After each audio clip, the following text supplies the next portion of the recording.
특수전사령부 지휘통제실은 언제나 긴장감으로 가득했습니다. 수십 개의 모니터가 깜빡이며 실시간 정보를 쏟아내고 작전 요원들이 침묵 속에서 키보드를 두드리는 소리만이 공간을 채웠죠. 이곳의 최고 책임자인 강철민 대령은 30년 군 생활 동안 단 한 번도 감정을 드러낸 적이 없는 사람으로 유명했습니다. 철민의 책상 한쪽 구석에는 작은 액자가 놓여 있었어요. 20살 청년이 환하게 웃고 있는 사진이었죠. 바로 그의 아들 강진우였습니다. 진우는 현재 최전방 지역 관측소 부대에서 복무 중이었어요. 철민은 가끔 그 사진을 바라보며 무표정한 얼굴에 잠깐의 온기를 띠곤 했지만 그것도 잠시뿐이었습니다. 오늘도 각종 보고서가 쏟아져 들어왔어요. 그 중에는 최전방 부대의 가혹행위에 관한 첩보도 있었습니다. 하지만 철민은 그런 정보들을 대수롭지 않게 여겼죠. 검증되지 않은 감정 개입은 작전에 독이 된다는 것이 그의 철칙이었거든요. 수많은 임무를 성공시켜온 그에게 있어 개인적 감정은 언제나 뒷전이었습니다. 저녁 무렵 철민의 휴대폰이 울렸어요. 진우에게서 온 전화였습니다. 아버지, 안녕하세요. 진우의 목소리는 평소와 다름없이 밝았지만 철민의 예리한 귀에는 미묘한 떨림이 감지되었어요. 하지만 그는 대수롭지 않게 넘겼습니다. 몸은 괜찮나? 훈련은 힘들지 않고? 네, 괜찮습니다. 선임들도 잘 챙겨주시고.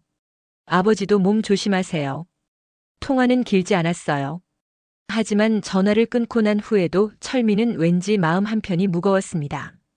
아들의 목소리에서 느껴진 그 미묘한 불안감이 계속 머릿속을 맴돌았거든요. 그래도 그는 곧 그런 생각을 떨쳐버렸습니다. 군인의 아들이라면 당연히 겪어야 할 과정이라고 생각했으니까요. 그날 밤 철민은 평소보다 늦게까지 사무실에 머물렀어요. 각종 작전 계획서를 검토하고 있었는데 문득 아들의 사진이 눈에 들어왔습니다. 사진 속 진우는 여전히 환하게 웃고 있었지만 철민에게는 그 웃음이 어딘지 애처로워 보였어요. 다음 날 오전 철민은 평소와 같이 일과를 시작했습니다. 각 부대에서 올라온 상황 보고서를 검토하던 중 한 장의 문서가 그의 시선을 붙잡았어요. 최전방 군 병원에서 온 부상병 이송 명단이었는데 그 목록 중간쯤에 익숙한 이름이 적혀 있었습니다. 강진우. 철민의 손이 미세하게 떨렸어요. 30년 군 생활 동안 단련된 그의 정신력도 아들의 이름 앞에서는 흔들렸습니다. 급히 담당자에게 연락했지만 돌아온 답변은 훈련 중 경미한 부상이라는 간단한 보고뿐이었어요. 철민은 더 이상 기다릴 수 없었습니다. 모든 업무를 부관에게 맡기고 곧바로 헬기에 몸을 맡겼죠. 최전방 군 병원까지는 1시간 반 정도 걸렸는데 그 시간이 평생에서 가장 길게 느껴졌습니다. 병원에 도착한 철민은 곧바로 병실로 향했어요. 하지만 병실 문 앞에서 그는 발걸음을 멈춰야 했습니다. 침대에 누워있는 아들의 모습이 상상했던 것과 전혀 달랐거든요. 진우는 온몸이 붕대로 감겨 있었습니다. 얼굴은 퉁퉁 부어올라 있었고 입술은 터져서 피가 말라붙어 있었어요. 팔과 다리 곳곳에는 멍자국이 선명하게 남아 있었습니다. 이것은 단순한 훈련 사고가 아니었어요. 진우야. 철민이 아들의 이름을 부르자 진우는 천천히 눈을 떴습니다. 하지만 말은 하지 못했어요. 다만 아버지의 손을 꽉 움켜쥘 뿐이었습니다. 그 손에는 절망과 안도감이 동시에 담겨 있었어요. 의무관이 철민을 병실 밖으로 불러냈습니다. 대령님, 환자의 상태에 대해 말씀드려야 할 것이 있습니다. 어떤 상황인지 정확히 말해 주십시오. 의무관은 잠시 망설이다가 입을 열었어요. 총상이나 폭발 상처가 아닙니다. 이건 명백한 구타와 고문의 흔적입니다. 특히 발바닥과 허벅지 안쪽의 상처는 고의적으로 가해진 것이 분명해요. 철민의 얼굴이 굳어졌습니다. 평생 철저한 통제 하에 살아온 그였지만 이 순간만큼은 분노를 억누르기 어려웠어요. 주먹을 꽉 쥐었다 폈다를 반복하며 심호흡을 했습니다. 누가 이런 짓을 했습니까? 그건 환자가 아무 말도 하지 않아서 알 수 없습니다. 다만 같은 부대에서 온 다른 병사들도 비슷한 상처를 입고 온 적이 있어요. 철민은 다시 병실로 돌아갔습니다. 아들은 여전히 말이 없었지만 그의 눈빛에서 공포와 절망을 읽을 수 있었어요. 30년 동안 무수한 작전을 지휘하며 냉정함을 유지해온 철민이었지만 이 순간만큼은 한 아이의 아버지일 뿐이었습니다. 철민은 아들 곁을 지키며 밤을 보냈습니다. 진우는 가끔 잠꼬대를 했는데 죄송합니다. 때리지 마세요라는 말을 중얼거렸어요. 그 소리를 들을 때마다 철민의 가슴은 찢어지는 것 같았습니다. 새벽이 되자 철민은 단독 조사에 나섰어요. 진우가 속한 중대는 김대위가 지휘하는 곳이었습니다. 김대위는 군 내부에서도 악명이 높은 인물이었죠. 병사들을 극도로 가혹하게 다루는 것으로 유명했고 상급자들에게는 아첨을 일삼는 전형적인 기회주의자였습니다. 철민은 비공식적인 정보망을 통해 김대위의 행적을 파악하기 시작했어요. 그 결과 충격적인 사실들이 드러났습니다. 김대위는 병사들에게 불법적인 금전 요구를 해왔고 이를 거부하는 병사들에게는 가혹한 체벌을 가했던 것이죠. 진우도 그 피해자 중 하나였습니다. 더욱 분노스러운 것은 이런 일들이 조직적으로 은폐되고 있다는 사실이었어요. 상급 지휘관들은 모든 것을 알고 있으면서도 부대 기강이라는 명목 하에 묵인하고 있었습니다. 심지어 피해 병사들의 진술을 조작하여 훈련 중 사고로 처리하는 일도 비일비재했죠. 철민은 은밀히 중대 내부의 감시 카메라 자료에 접근했습니다. 특수전 사령부의 권한을 이용해 해킹 전문가의 도움을 받았어요. 확보한 영상 자료는 그의 예상을 뛰어넘는 끔찍한 내용이었습니다.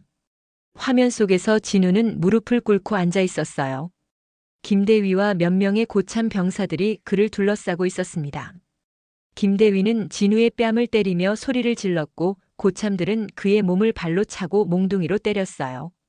진우는 울부짖으며 용서를 빌었지만 폭행은 계속되었습니다. 영상을 보는 동안 철민의 온몸이 떨렸어요. 평생 수많은 전투 현장을 목격해온 그였지만 이보다 잔혹한 장면은 없었습니다. 자신의 아들이 당하는 고통을 지켜보는 것은 그 어떤 고뇌보다 견디기 어려웠거든요. 철민은 더 많은 증거를 수집했습니다. 김대위가 병사들에게서 뜯어낸 돈의 규모, 폭행 피해자들의 명단, 상급자들과 주고받은 은밀한 대화 기록까지 모든 것을 확보했어요. 이제 그에게는 완벽한 증거가 있었습니다. 하지만 분노는 더욱 커져갔어요. 아들이 그토록 고통받는 동안 자신은 사무실에서 서류나 들여다보고 있었다는 사실이 그를 괴롭혔습니다. 군인으로서의 의무와 아버지로서의 감정 사이에서 철민은 처음으로 혼란을 느꼈어요. 그날 밤 철민은 오랜 시간 고민했습니다. 정식 절차를 통해 문제를 해결할 것인가 아니면 다른 방법을 택할 것인가. 하지만 군 내부의 부패가 얼마나 깊숙이 뿌리박혀 있는지를 아는 그였기에 정식 절차만으로는 한계가 있다는 것을 잘 알고 있었어요. 철민은 수집한 모든 증거를 정리하여 상급 지휘부에 보고했습니다. 비디오 자료, 금전 갈취 증거, 피해자 진술서까지 완벽한 자료였어요. 하지만 돌아온 반응은 예상과 전혀 달랐습니다. 강 대령, 이런 자료를 어떻게 입수했나? 사령관의 첫 번째 질문은 진상규명이 아니라 정보 수집 경로에 관한 것이었어요. 철민은 당황했지만 침착하게 답변했습니다. 공식 채널을 통해 확보한 자료입니다. 중요한 것은 이런 일이 벌어지고 있다는 사실 아닙니까? 하지만 회의실의 분위기는 냉랭했어요. 참석한 고위 간부들은 서로 눈빛만 주고받을 뿐 적극적인 반응을 보이지 않았습니다. 마침내 사령관이 입을 열었어요. 강 대령, 군의 기강을 해치는 일은 신중해야 한다. 이런 사안이 외부로 알려지면 우리 군 전체의 명예에 타격이 될 것이네. 사령관님, 하지만 명백한 범죄 행위입니다. 이를 방치한다면 그만하게. 사령관의 목소리가 회의실에 울려 퍼졌어요. 자네 아들 일이라고 해서 감정적으로 판단하는 것 아닌가? 철민은 할 말을 잃었습니다.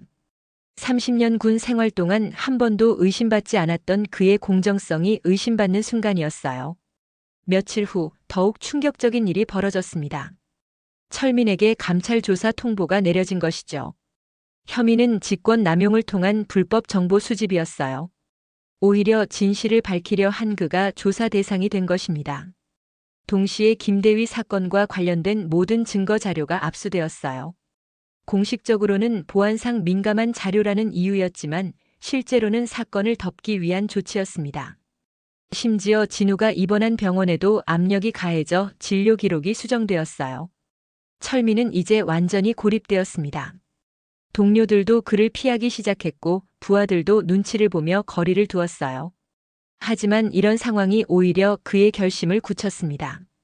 그날 밤 철민은 오랜 전우들에게 연락을 취했어요. 함께 수많은 작전을 수행했던 전직 특수부대원들이었습니다. 이들은 이미 전역했지만 여전히 철민을 믿고 따르는 사람들이었어요. 형님, 무슨 일입니까? 작전 코드 붉은 구역. 철민의 한마디에 전화 너머가 조용해졌어요. 붉은 구역은 그들만이 아는 특별한 신호였습니다. 공식적인 명령 체계가 무너졌을 때 정의를 위해 개인적으로 행동한다는 의미였거든요. 알겠습니다. 언제 어디서 만날까요? 하나둘씩 전우들의 답변이 이어졌어요. 박중사, 이상사, 최원사. 모두 철민과 생사를 함께했던 사람들이었습니다. 그들은 질문하지 않았어요. 철민이 그런 신호를 보냈다는 것만으로 충분했습니다. 철민은 마침내 정식 절차를 포기하기로 결심했어요. 군 내부의 썩은 고리가 너무 견고했고 정의는 스스로 쟁취해야 한다는 것을 깨달았습니다. 아들을 위해서가 아니라 수많은 피해자들을 위해서라도 이 일을 끝내야 했어요. 그는 책상 서랍에서 권총을 꺼내 확인했습니다. 오랜만에 만지는 실전 무기였지만 손에 익숙하게 감겨들었어요. 이제 그는 더 이상 사령부의 강 대령이 아니었습니다. 아들을 지키려는 한 아버지일 뿐이었어요. 철민은 서울 외곽의 한적한 창고에서 옛 전우들과 만났습니다. 박중사는 여전히 건장한 체격을 유지하고 있었고 이상사는 예전보다 살이 쪘지만 눈빛만큼은 예리했습니다. 최원사는 민간인 복장을 하고 있었지만 걸음걸이에서 여전히 군인의 기운이 느껴졌죠. 형님, 정확히 무슨 일입니까? 박중사가 먼저 입을 열었습니다. 철민은 아들의 상황과 군 내부의 은폐 시도에 대해 자세히 설명했습니다. 사진과 동영상 자료도 함께 보여주었죠. 전우들의 표정이 점점 굳어졌습니다. 그들 역시 군 생활을 하면서 비슷한 일들을 목격해왔기 때문입니다. 이런 개새끼들이. 최원사가 주먹을 불끈 쥐었습니다. 하지만 형님, 이건 너무 위험한 일 아닙니까? 현역 부대를 상대로 뭔가를 한다는 건. 이상사가 걱정스러운 표정을 지었습니다. 철민은 잠시 침묵했다가 천천히 말했습니다. 나도 안다. 하지만 다른 방법이 없어. 저들은 이미 모든 증거를 없애버렸고 나까지 범죄자로 만들려고 하고 있어. 창고 안에는 무거운 침묵이 흘렀습니다. 전우들은 서로 눈빛을 주고받으며 고민했죠. 이건 단순한 복수가 아니라 체제에 대한 정면 도전이었습니다. 하지만 그들에게는 철민과 함께 수많은 위험을 헤쳐온 끈끈한 동료애가 있었습니다. 형님이 결정한 거라면 따르겠습니다. 박중사가 먼저 결심을 밝혔습니다. 다만 민간인 피해는 절대 없어야 합니다. 당연하지. 우리 목표는 김대위와 그 부하들, 그리고 이를 은폐하려는 지휘관들 뿐이야. 철민은 미리 준비해온 작전 계획을 펼쳤습니다. 부대 배치도 경비 시간표, 주요 인물들의 동선까지 모든 것이 상세히 기록되어 있었죠. 특수전 사령부에서 쌓은 노하우가 고스란히 드러나는 완벽한 계획이었습니다. 먼저 김대위 일당을 격리시킨다. 그 다음에는 증거 인멸을 지시한 상급자들을 차례로 처리하는 거야. 처리라는 게? 최원사가 조심스럽게 물었습니다. 죽이지는 않아. 하지만 다시는 이런 짓을 할 수 없도록 만들 거야. 철민의 목소리에는 차가운 결의가 서려 있었습니다. 30년 동안 나라를 위해 몸 바쳐온 그였지만 이제는 아들과 무고한 병사들을 위해 칼을 빼들어야 했습니다. 전우들은 각자의 역할을 분담받았습니다. 박중사는 무기와 장비 조달을, 이상사는 정보 수집과 감시를, 최원사는 후방 지원을 맡기로 했죠. 모두 전문 분야였기 때문에 별다른 설명이 필요하지 않았습니다. 언제 시작합니까? 이상사가 물었습니다. 이번 주말. 김대위가 개인적인 술자리를 갖는다는 정보를 입수했어. 그때가 기회야. 철민은 마지막으로 전우들을 바라보았습니다. 여러분, 이 일이 끝나면 우리 모두 범죄자가 될 수도 있어. 지금이라도 빠지고 싶은 사람은. 형님, 그런 소리 하지 마십시오. 박중사가 단호하게 말했습니다. 우리는 진짜 악한들과 싸우는 거 아닙니까? 다른 전우들도 고개를 끄덕였습니다. 그들에게는 정의에 대한 확고한 신념이 있었고 동료를 위해서라면 어떤 위험도 감수할 준비가 되어 있었습니다. 주말 저녁 김대위는 부대 근처 술집에서 동료들과 술자리를 가졌습니다. 평소처럼 큰 소리치며 자신의 무용담을 늘어놓고 있었죠. 요즘 병사들이 너무 나약해졌어. 옛날처럼 좀 세게 굴려야 정신을 차린다고. 김대위가 소주잔을 들며 웃었습니다. 김대위는 전혀 반성하지 않고 있었어요. 오히려 자신의 행동을 정당화하며 더욱 거만하게 굴었죠. 하지만 그는 몰랐습니다. 술집 밖에서 누군가가 그의 모든 행동을 지켜보고 있다는 것을. 이상사는 망원경으로 술집 내부를 관찰하며 무전기에 대고 말했습니다. 목표 확인. 동행자는 3명입니다. 알겠다. 계획대로 진행한다. 철민의 목소리가 무전기를 통해 들려왔어요. 밤 11시가 넘어 김대위가 혼자 부대로 향할 때 어둠 속에서 검은 승합차가 조용히 따라갔습니다. 인적이 드문 골목길에서 복면을 쓴 사람들이 갑자기 나타나 김대위를 제압했죠. 김대위가 정신을 차린 곳은 폐공장이었습니다. 의자에 묶인 채 눈을 뜨니 앞에 복면을 쓴 사람들이 서 있었어요. 여기가 어디야? 당장 놓아줘. 김대위가 소리쳤습니다. 철민이 앞으로 나서며 복면을 벗었어요. 김대위의 얼굴이 순간 하얗게 질렸죠. 강 대령님? 그래, 나다. 철민의 목소리는 차갑기 그지없었습니다. 우리 아들이 어떻게 됐는지 보고 싶어서 왔다. 철민은 주머니에서 진우의 병원 사진을 꺼내 김대위 앞에 던졌습니다. 이게 내가 한 짓이다. 그건 훈련 중 사고였습니다. 김대위가 변명했지만 철민은 더 이상 참을 수 없었어요. 철민의 주먹이 김대위의 뺨을 세게 때렸습니다. 하지만 이것은 단순한 폭력이 아니었어요. 정확하게 아들이 당했던 부위만을 골라서 때렸습니다. 진우가 느꼈을 고통을 김대위도 똑같이 느끼게 하려는 것이었죠. 김대위에게서 필요한 정보를 얻어낸 철민은 다음 단계로 넘어갔습니다. 김대위는 상급자들의 지시로 모든 증거를 없앴다고 실토했어요. 심지어 다른 피해 병사들을 협박해 입을 막았다는 사실까지 털어놨습니다. 이제 진짜 배후를 처리할 차례다. 철민이 전우들에게 말했습니다. 하지만 상급 지휘관들은 김대위보다 훨씬 조심스러운 인물들이었어요. 경호도 삼엄했고 개인적인 약점을 찾기도 어려웠습니다. 철민은 다른 방법을 생각해야 했죠. 형님, 부대 자체를 타격하는 건 어떻습니까? 박중사가 제안했습니다. 철민은 잠시 고민했어요.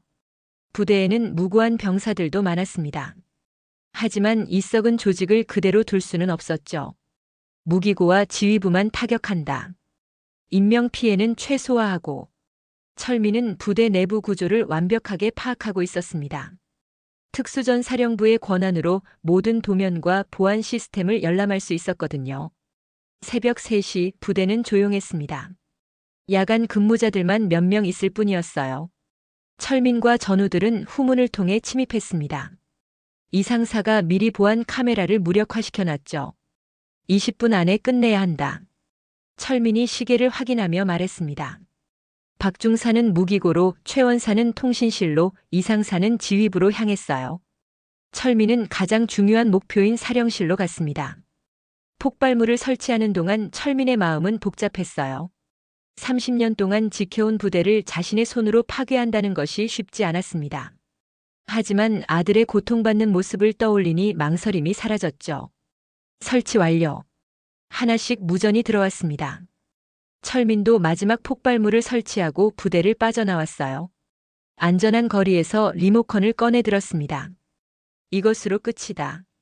버튼을 누르는 순간 부대 곳곳에서 폭발이 일어났습니다. 무기고, 지휘부, 통신실이 차례로 폭발했어요. 하지만 병사들이 있는 생활관은 무사했습니다. 다음 날 아침 언론은 일제히 이 사건을 보도했어요. 현역 특수부대 폭파 사건이라는 제목으로 모든 신문 일면을 장식했습니다. 철민은 아들이 입원한 병원으로 갔어요. 진우는 많이 회복된 상태였습니다. 밤 11시가 넘어 김대위가 혼자 부대로 향할 때 어둠 속에서 검은 승합차가 조용히 따라갔습니다.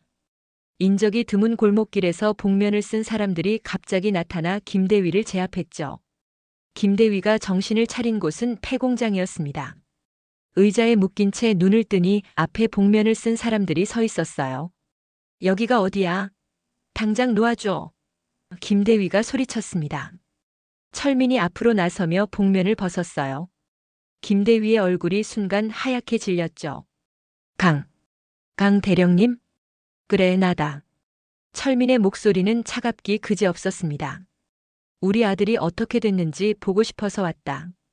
철민은 주머니에서 진우의 병원 사진을 꺼내 김대위 앞에 던졌습니다. 이게 내가 한 짓이다. 그건 훈련 중 사고였습니다. 김대위가 변명했지만 철민은 더 이상 참을 수 없었어요. 철민의 주먹이 김대위의 뺨을 세게 때렸습니다. 하지만 이것은 단순한 폭력이 아니었어요. 정확하게 아들이 당했던 부위만을 골라서 때렸습니다. 진우가 느꼈을 고통을 김대위도 똑같이 느끼게 하려는 것이었죠. 김대위에게서 필요한 정보를 얻어낸 철민은 다음 단계로 넘어갔습니다. 김대위는 상급자들의 지시로 모든 증거를 없앴다고 실토했어요. 심지어 다른 피해 병사들을 협박해 입을 막았다는 사실까지 털어놨습니다.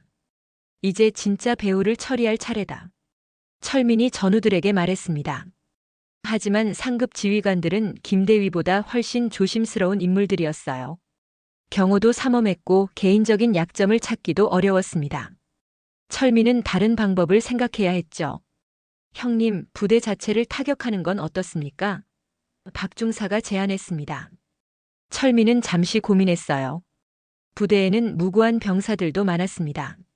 하지만 이 썩은 조직을 그대로 둘 수는 없었죠. 무기고와 지휘부만 타격한다. 인명피해는 최소화하고. 철민은 부대 내부 구조를 완벽하게 파악하고 있었습니다. 특수전사령부의 권한으로 모든 도면과 보안 시스템을 열람할 수 있었거든요. 새벽 3시 부대는 조용했습니다. 야간 근무자들만 몇 명 있을 뿐이었어요. 철민과 전우들은 후문을 통해 침입했습니다. 이 상사가 미리 보안 카메라를 무력화시켜놨죠. 20분 안에 끝내야 한다. 철민이 시계를 확인하며 말했습니다. 박중사는 무기고로, 최원사는 통신실로, 이상사는 지휘부로 향했어요. 철민은 가장 중요한 목표인 사령실로 갔습니다. 폭발물을 설치하는 동안 철민의 마음은 복잡했어요. 30년 동안 지켜온 부대를 자신의 손으로 파괴한다는 것이 쉽지 않았습니다. 하지만 아들의 고통받는 모습을 떠올리니 망설임이 사라졌죠. 설치 완료. 하나씩 무전이 들어왔습니다. 철민도 마지막 폭발물을 설치하고 부대를 빠져나왔어요. 안전한 거리에서 리모컨을 꺼내 들었습니다. 이것으로 끝이다. 버튼을 누르는 순간 부대 곳곳에서 폭발이 일어났습니다. 무기고, 지휘부, 통신실이 차례로 폭발했어요. 하지만 병사들이 있는 생활관은 무사했습니다. 다음 날 아침 언론은 일제히 이 사건을 보도했어요. 현역 특수부대 폭파 사건이라는 제목으로 모든 신문 일면을 장식했습니다. 철민은 아들이 입원한 병원으로 갔어요. 진우는 많이 회복된 상태였습니다. 아들아, 아버지가 너에게 물려줄 수 있는 가장 큰 유산은 돈이나 명예가 아니야. 바로 옳은 일 앞에서 물러서지 않는 용기란다. 철민은 진우의 어깨에 손을 올리며 말했습니다. 때로는 정의를 지키기 위해 모든 것을 걸어야 할 때가 있어. 그 순간 두려워하지 말고 내 양심의 소리에 귀 기울여라. 그것이 진짜 어른이 되는 길이고 진짜 아버지가 되는 길이야. 진우의 눈가에 눈물이 맺혔습니다. 아버지, 고마워요. 저도 아버지처럼 옳은 일을 위해 싸우는 사람이 될게요. 그래, 우리 아들. 세상이 아무리 어둡고 힘들어도 한 사람의 용기가 모든 것을 바꿀 수 있다는 걸 잊지 마라. 석양이 지는 하늘 아래 아버지와 아들은 나란히 걸어갔습니다. 그들의 발걸음은 더 나은 세상을 향한 희망으로 가득했어요. 진정한 사랑은 때로는 모든 것을 걸고 싸우는 것입니다. 철민은 그것을 증명해냈고 그의 용기는 수많은 사람들에게 희망의 불씨가 되었습니다.